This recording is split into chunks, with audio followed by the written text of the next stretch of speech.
did. I want to get into the talk I have for you today, but I want to begin by reminding you of a famous saying. It goes like this: please don't shoot the messenger just because you don't like the message. I am not responsible for the conditions that we face as a nation today, but I am not going to sugarcoat what the situation is. My guess is you already know it in your hearts and in the backs of your minds, if not in the front. And if you had any doubt, the last week's election results probably removed them. So I thought it might be useful if we took stock of where we are here on the 10th of November, 2024. And by taking stock, I mean economics above all else. I do that because I think that's a core part of our situation about which Americans are extraordinarily poorly informed. I also do it because it's what I do for a living and it's what I study. And I feel an obligation, morally, ethically, to share with you what is going on, to make sure that however difficult it may be to face it, we will, because that's our best chance to work out of it and to get beyond it, which surely we need to do. Okay, let me get into it then, and I'll try to make it as brief as such a task could possibly be. I do believe we are at a major transition point in the history of the United States and probably of the whole world.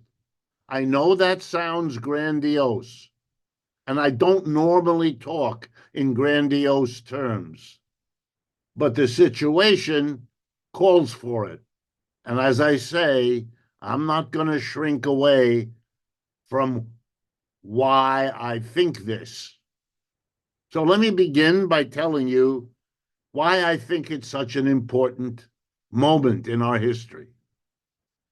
For most of the last 50 years, roughly since 1970, the dominant economic reality of the global economy and of the United States as the major player and shaper of that global economy in the last 50 years, that period can be characterized by many names, but the one that economists use is the phrase neoliberal globalization. And here's what it means: that in an era that we remember with names like Ronald Reagan and Margaret Thatcher, we turned away from the legacy of the New Deal. We turned away, as did many other countries, from the notion that a catastrophe like the Great Depression of the 1930s required that government play a major role in keeping capitalism tolerable for the mass of people. Remember what we did in the 1930s. We established Social Security that had never existed before in the United States. We established a minimum wage that had never existed before in the United States. We established unemployment insurance that had never existed before in the United States. And the government hired and paid 15 million people who were unemployed. And nothing like that had ever happened in the United States either. The government was called in to do all these things, in the words of one clever thinker, to give capitalism a human face. And it was paid for because it was very expensive, as you can imagine. To give every elderly American a Social Security check every month for the rest of their lives. To give unemployed people a check every week for a year or two. To hire 15 million people.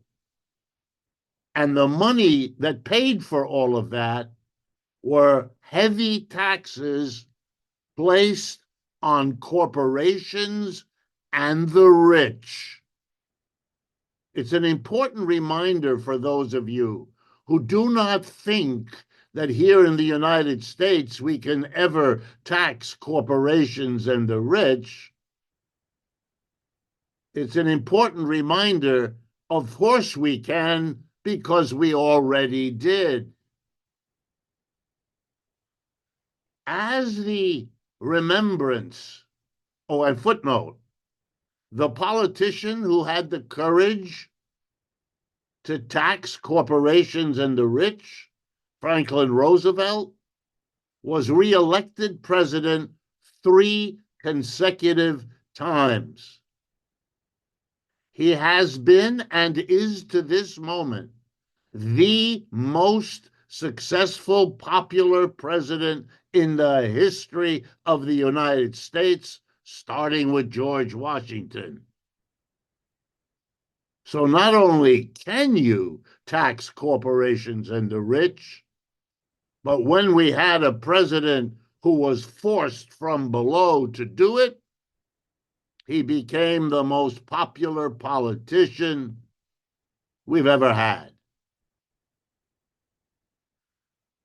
In the period starting in 1970, as the memory of the New Deal, as it was called, faded, Reagan and Thatcher undertook to roll the New Deal back. It had already begun before that, but it really gathered steam. And the mantra was the reverse of the New Deal. Instead of calling the government in to give capitalism a human face, people stumbled over one another, led by the Republicans, but tragically followed by the Democrats, to roll the government back, to get the government out of the economy, to go back to a capitalism which, if I may be allowed to continue the metaphor, lacks a human face, as the songs we just heard today document. And over the last 50 years, the government not only didn't regulate the way it once did, didn't intervene the way it once did, but it blessed the decision of corporate America to go where the profits were the greatest, which is what capitalism normally does. And where were profits the greatest? Answer: China. Starting in the 1970s, we had a mammoth exodus, and not like the one in the Bible. No, this was an exodus of American corporate leaders. They had graduated from business school where they had been taught, parentheses, I have taught in business schools myself, I know the curriculum. They were taught, if you want to succeed in business, go to where the wages are low and the market is expanding. The place where the wages were low and the market was expanding the most was in the land called the People's Republic of China. And American corporations, British and French and German and Italian and Japanese, they all went to China, where they were welcomed, where they were celebrated. And over the last 40 to 50 years, the Chinese economy grew. About half the economy there is capitalist. Private companies working pretty much the way they do here. The other half of the Chinese economy is government-owned and operated enterprises working the way they once did in places like the Soviet Union. China is a hybrid between the US and the Soviet Union, different from both because it's a mixed situation. And it turns out that under the leadership of the Chinese Mao Zedong and the ones that have come since him, it turns out this hybrid organization can grow faster than any other economic system the world has ever seen. For the last 30 years, China has grown its economy, its GDP, its gross domestic product, between 6 and 9% per year. During that time, the United States GDP grew between 2 and 3% a year.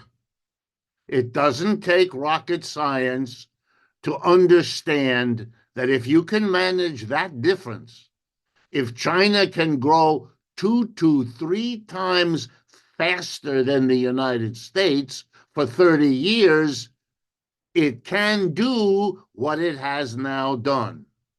Namely, it's caught up. Today, the United States has a competitor economically.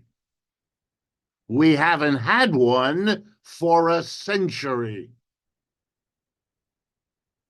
World War II eliminated the potential competitors economically of the United States. Britain, France, Italy, Germany, and Japan, all destroyed in and by that war. Russia too.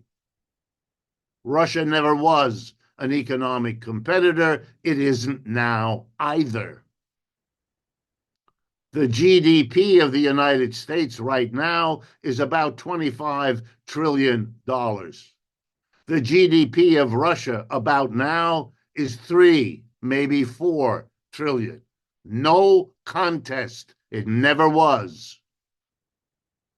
It's part of why the entire Cold War will have to be revisited so Americans can finally learn what the truth about all of this is. Well, here we are. And what has happened has been that the United States now faces, for the first time in a century, an economic competitor. Big, powerful, highly developed, and able to outcompete the United States across the board, from the lowest to the highest technology which either side is capable of. And the United States has not yet come to terms with this situation. The American people are engaged in what my psychotherapist wife explains to me is called denial. The pretense, mostly to yourself, that the reality around you isn't there. It's best understood when glimpsing a toddler confronted by a scary barking dog, and the toddler puts his or her hands in front of her eyes, comforted by the thought that if you can't see the dog, it isn't there. But we all know you grow up, and at a certain point, not many years later, you come to understand you can put your hand there, but it doesn't make the dog disappear. China's going nowhere. China is growing. By the way, lest you think any of this is in the past, let me give you right now what the rate of growth of economic output is for 2024, this year. These I'm about to give you are the estimates of the IMF, the International Monetary Fund, which monitors all of this.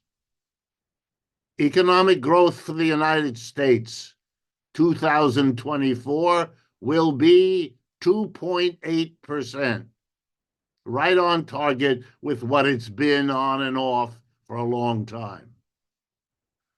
The economic growth of People's Republic of China this year will be 4.8%, nearly double. And the economic growth of India will be 7%.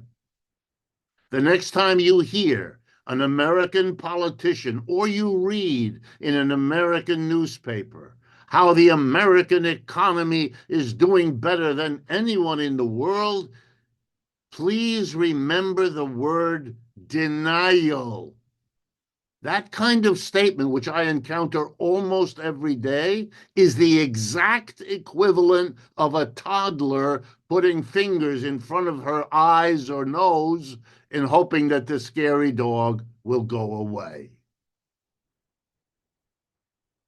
Not only have the Chinese outgrown us, but they have built an alliance with other countries that are recognizing that what was true for the last 75 years, a global economy dominated by the United States as the country that came out of World War II with no bombs that fell on it other than Pearl Harbor, and less damage than any other developed country. The Chinese have built an alliance called the BRICS, B-R-I-C-S. You don't hear as much about it as you ought to. It started a few years ago, Brazil, Russia, India, China, and South Africa, 5 countries.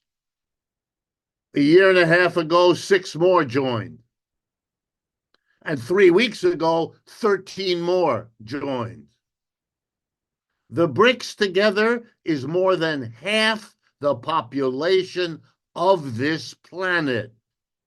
The United States is 4.5%, not 50% of this planet. The total output of goods and services in the BRICS is significantly larger already than the total output of the United States and its major allies known as the G7, the United States, Canada, Japan, Britain, France, Germany, and Italy. So now every country in the world, every company in the world is reassessing and redesigning its strategy for the future. And what do I mean? They're redesigning because the dominant player in the world of the last 70 years, the United States, isn't the dominant player anymore. There is a bigger player, richer player in the BRICS, which means if you're going to build a railroad in your country, you don't just go to Washington or London or Paris. You may go to them, but you're going to ask them what offer they can make, and then you're going to compare it to what you can get from Beijing, New Delhi, and Sao Paulo. And in case after case, the choice is made to go with the BRICS, not the West. So what do I mean? I mean to tell you all that if you asked me to tell you what is the biggest reality we now have to face, it's the end of the American empire. What we inherited from the British, because they had the last empire before this one, is now over, and there is zero chance it's coming back. It ought to have been a central issue in the presidential election we just had. Instead, the two candidates and their parties worked overtime to practice denial. No such a thing. The war in Ukraine, just to take one of countless examples, will show you how costly this denial is. When the war begins in February of 2022, President Biden told us, along with all of his officials, Russia would be brought to its knees. The Russian currency, the ruble, would collapse. The entire West would side with Ukraine against the Russian invasion and would defeat the Russians. None of that happened. Every part of that prediction proved false. Why? Because the way Russia was to be brought to its knees was by denying the market for Russian oil and gas, whose export the Russians depend on. It's a major industry for them. And they exported all of that energy to Western Europe. When the Western Europeans, under pressure from the United States, closed their markets to Russia, the expectation was that Russia would collapse. Instead, Russia went to its allies in the BRICS, above all China and India, and arranged to sell to them the oil and gas they no longer sold to the Europeans. As a result, Russia is growing faster this year than the United States, and it has grown at a faster rate than the United States throughout the war. You couldn't be more mistaken than this. That's what it means if you deny a reality. All right, let me tell you the next step of this because it drives home the point. What we know about the history of every other empire that also grew, was powerful, and then died was that the ride up as you're growing is a lot more fun and pleasant than the ride down when you're dying. The ride up was the 20th century, which many of you, like me, lived through. We now have to figure out how we descend when our empire is dying. What the United States is doing is typical. Denial has always been there. You can travel to Britain today and encounter no small number of people who still imagine that the British Empire is still there. Witness the inauguration ceremonies for King Charles, who's the king of nobody. What is this? Here's how it works in the United States. People who are rich and powerful are offloading the costs of a declining empire off of themselves. They don't want to suffer, which I understand. But if the economy is going down, which it is, and the people at the top are keeping theirs, which they are, then the rest of us, the middle class, the lower classes, the poor, we're going to be taking it on the chin more and more. And let me give you just a few of the examples. The inflation we just went through. That's a way of lowering the standard of living of large numbers of people, which they felt acutely as they went and paid $6 for a dozen eggs or everything else. They know they're suffering. My guess, no chance for Mr. Trump without that inflation. It gave him the victory, and it cost Kamala Harris the loss. But it's not the only thing. Let me give you other examples which an economist stares at with astonishment. The minimum wage at the federal level in the United States right now is $7.25 per hour, a sum of money on which nobody can live. When was the last time it was raised? 2009. That's 15 years ago. In every one of those 15 years, inflation raised the prices here in the United States of food, clothing, shelter, and everything else. Some years it went up a lot. Some years it went up only a little. But it went up. And what did we do to the people to whom we paid the lowest salary, $7.25? We didn't raise it. Republicans didn't raise it. Democrats didn't raise it. You know what that is? That's cruel and unusual punishment given to people whose crime is that they're poorly paid in the first place. What kind of a country does that? A declining empire whose rich and powerful are busy offloading the costs of that decline onto everybody else. Here's another sign. Our real wages have been stagnant for 30 to 40 years.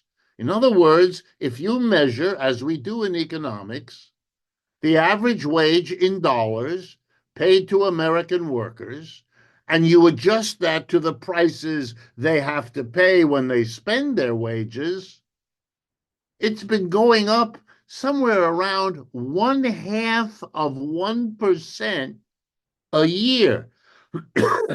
That's called stagnation. That means your wage isn't going anywhere.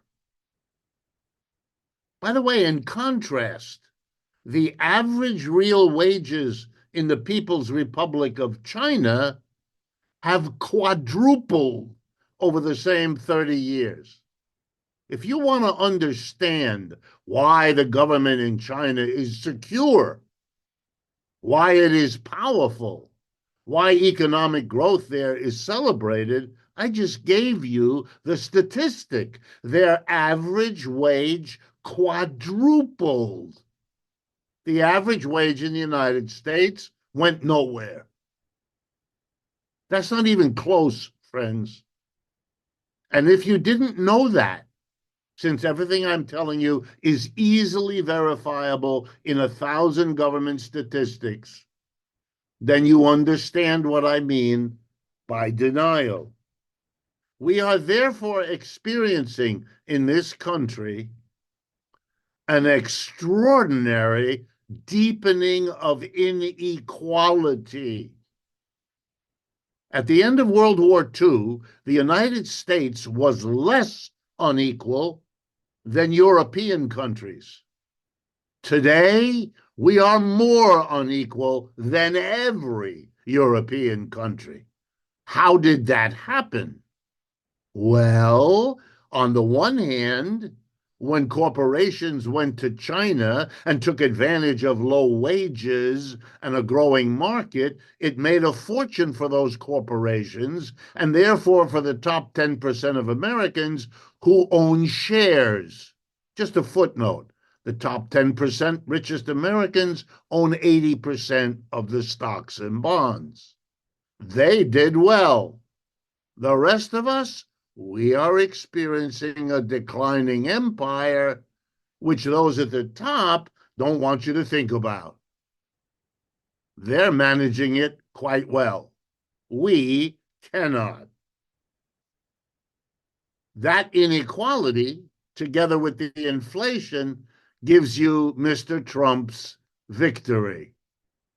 And the bitterness and divisiveness that is suffusing this economy. And still, nobody willing to face these realities or to speak about them. Let me conclude by telling you that this is important to understand not only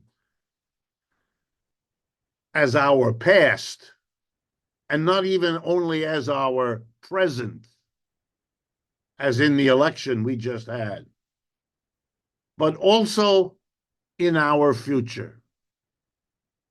This denial, this refusal to face the realities of the economy we have and that is shaping our lives, and even more those of our children, promises us frightening near future.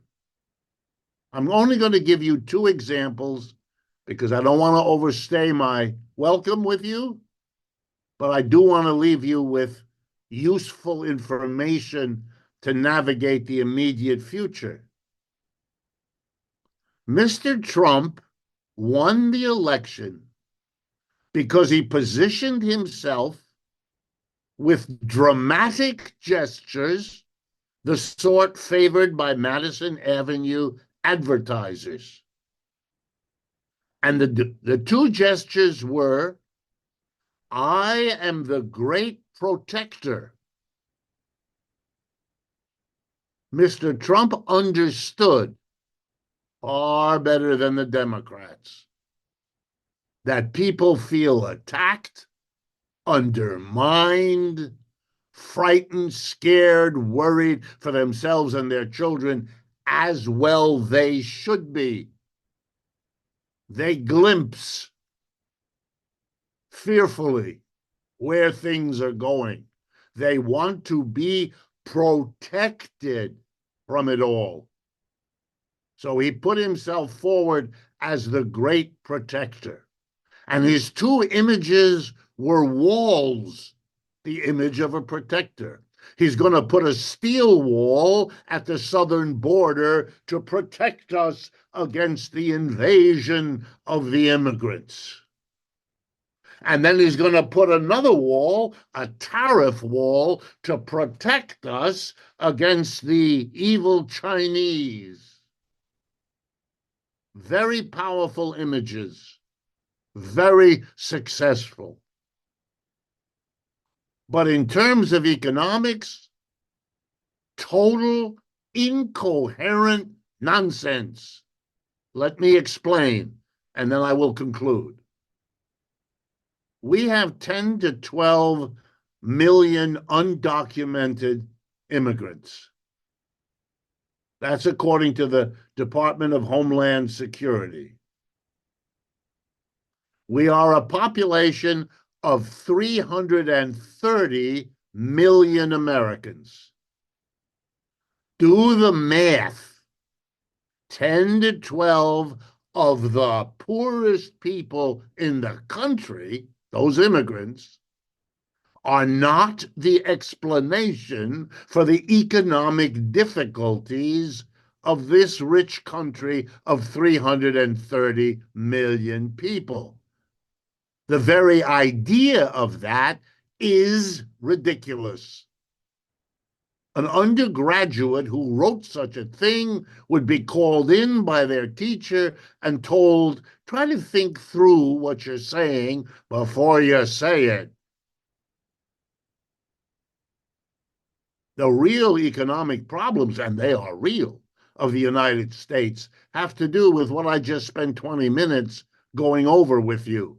They don't depend on more or less immigrants.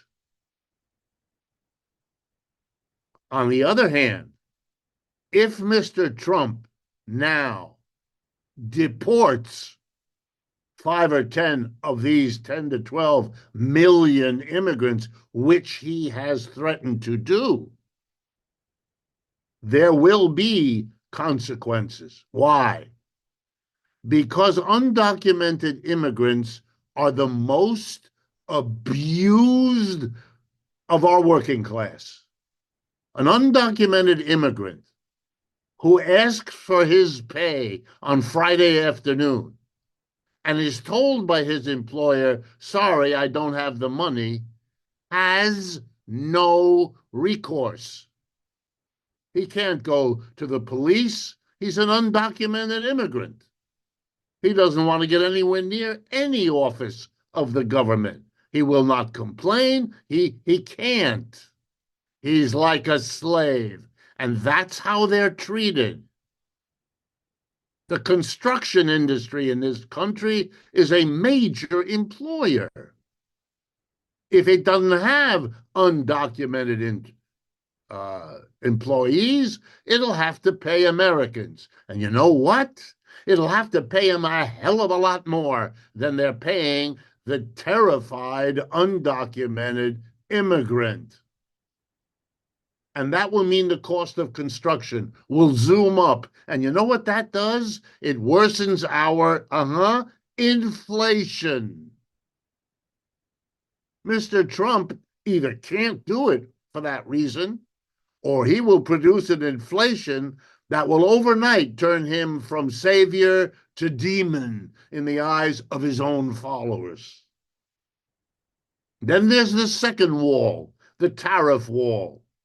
Let me remind everyone what a tariff is. It's just a tax.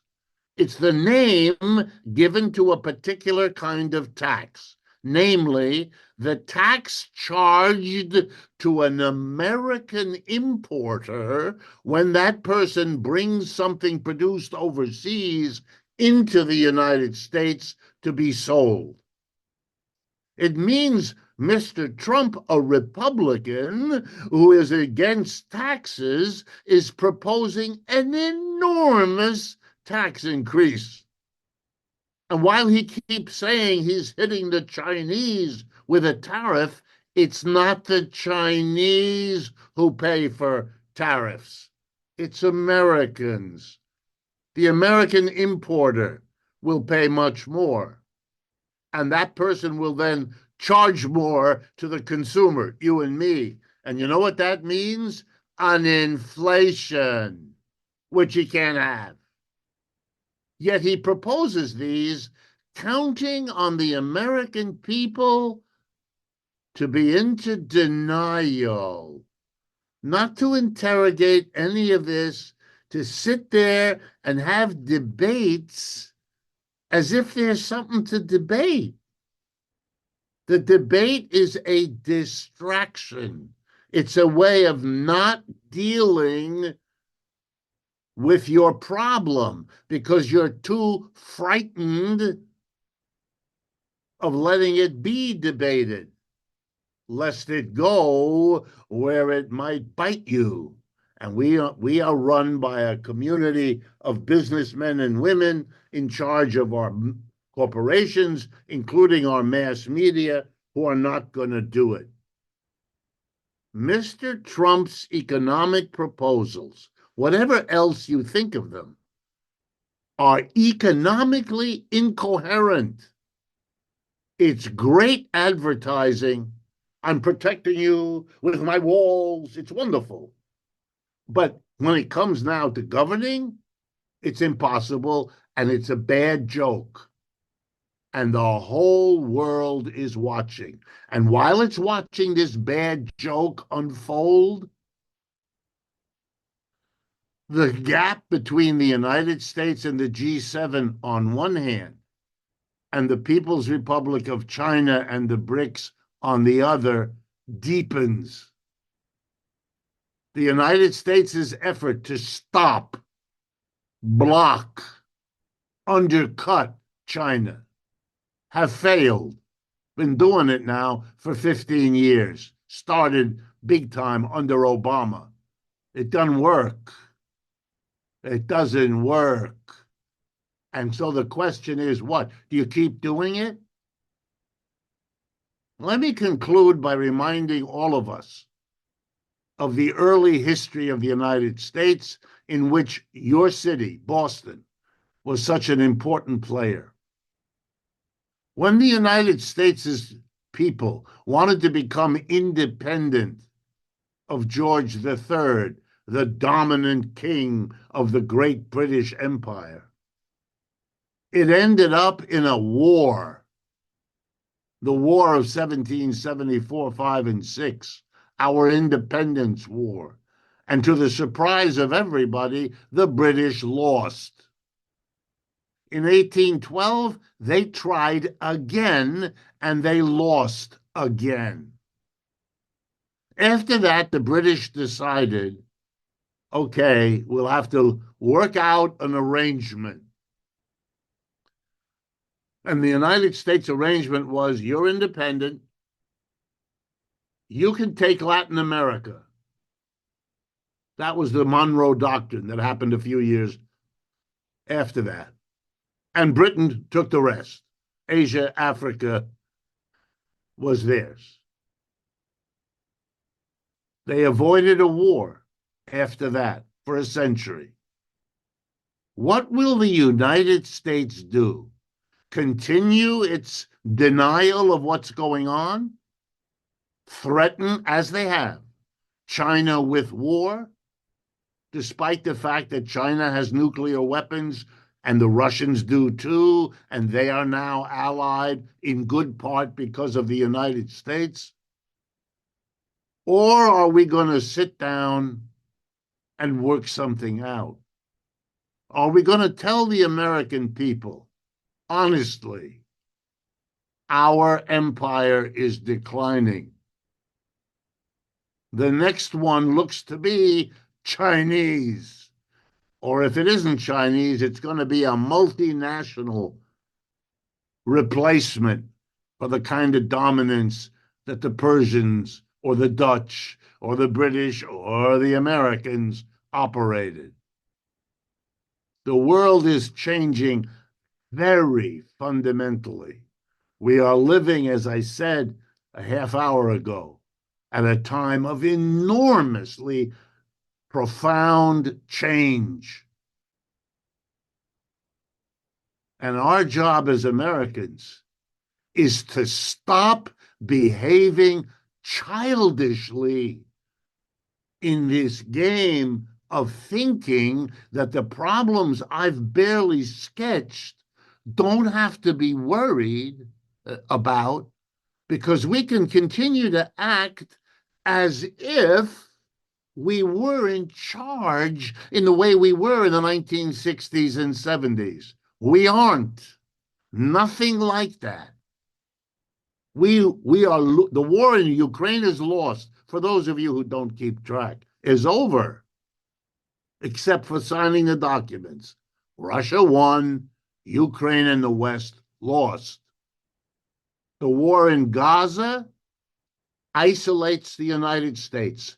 Indeed, what historians will say when they look back on this time will be that the United States undertook to isolate and neutralize the dangers after World War II first in the Soviet Union, then in China, then in the global socialist world, nowadays in what are euphemistically called authoritarian societies. But the end result of the plan to isolate the rest of the world going through these efforts was to isolate the United States itself. We and Israel are standing all alone in that part of the world. And the Europeans, whose world is collapsed, they're economically a basket case. And you know why? What the major reason is that Europe is gone as a player? Because they relied on two things: exporting to China, which the Chinese don't need, and cheap energy from Russia, which they have turned away from. So the energy costs make European production uncompetitive. They have to pay too much for energy, and they can't sell in China the way they once did. They're done. Germany, which used to be the engine of European growth, is now the laggard dragging it down. It really is extraordinary, folks, that what you have thought about and assumed is now over. And it takes courage, but also a sense of realism to say, now we are going to talk honestly about our situation and try to find a livable way forward. The alternative, well, I don't want to spell it out. You can figure it out for yourself. But I hope you will not hold against me that I have told you how this situation really is, rather than comforting you with more denial. But if I have failed, which I understand I may well have, then I have good news for you. If you want to wallow in denial, just turn on the radio and the television, and this evening it will all go away as you get told that the great issues of our time are those carefully excluding everything I have told you. Thank you very much for your attention. I really admire what the community church in Boston stands for, what it always has. I'm proud to have been invited.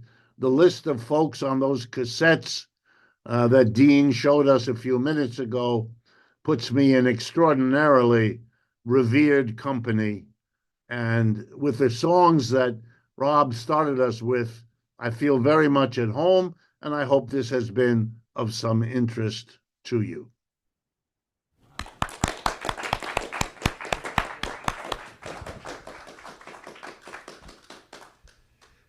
Richard Wolff, folks, thank you so much.